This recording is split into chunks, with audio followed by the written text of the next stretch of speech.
হয়তো আমি কোনোভাবে বা কোনো একজন ব্যক্তি আছেন যিনি হয়তো ক্রিয়া নষ্ট করবার মন্ত্র তিনি জানেন, তিনি ওইটা দেখা মাত্র আপনার ক্রিয়াটি নষ্ট হয়ে যাবে।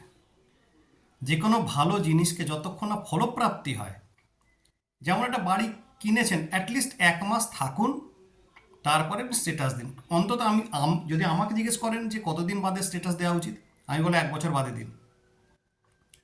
যদি কোনো গাড়ি কিনে থাকেন, অন্তত 1টা মাস অপেক্ষা করুন, তারপর স্ট্যাটাসটা দিন। অন্তত গাড়ির ওপর নজরটা লাগবে না। আপনি যদি ধরে নিন কোনো তন্ত্রমন্ত্রে ক্রিয়া করছেন, তন্ত্রমন্ত্রে ক্রিয়া করবার সময় যদি যখন আপনি স্ট্যাটাসটা দিচ্ছেন, লাইভ করছেন, বিশ্বাস করুন কোনো না কোনো ব্যক্তি সেই লাইভটি যখন দেখছেন, তিনি যদি ক্রিয়াশীল ব্যক্তি হন, মানে তিনিও হয়তো তন্ত্রে সেই সমস্ত মন্ত্রতন্ত্র জানেন, বা তন্ত্রের কোনো কাটিং মন্ত্রও জানেন, হয়তো কাটছেন, আপনার ক্রিয়াটাকে সে ওই ওই দৃষ্টিতে কাটতে পারে।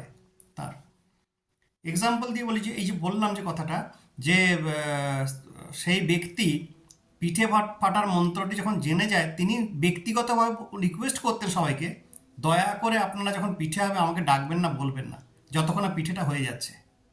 তা আপনি ভাবুন যে একটা মন্ত্র জেনে রাখার ফলে যদি একটা পিঠে ভেঙে যায়, তাহলে আপনাদের রিলেশনশিপ, আপনাদের গাড়ি বাড়ি, আপনাদের তন্ত্রমন্ত্র ক্রিয়া ভাঙতে কতক্ষণ লাগবে? এটা করবেন না। এটা করলে নিজেদের বিপদ বাড়ানো।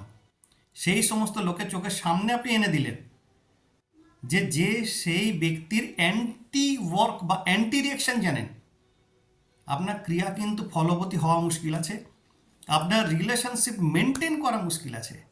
আপনি হয়তো কোনো একটা ভালো কাজ করছেন, অ্যাটলিস্ট অন্তত 6 মাস, আমি বলবো, রিকোয়েস্ট করবো আপনাদের, আপনারা বলবেন না যে আমি এই কাজটা করছি, এই কাজে এত বিরাট কিছু হয়ে গেছে, বলবেন না। একটু চুপ থাকুন, চুপ থাকার চেষ্টা করুন।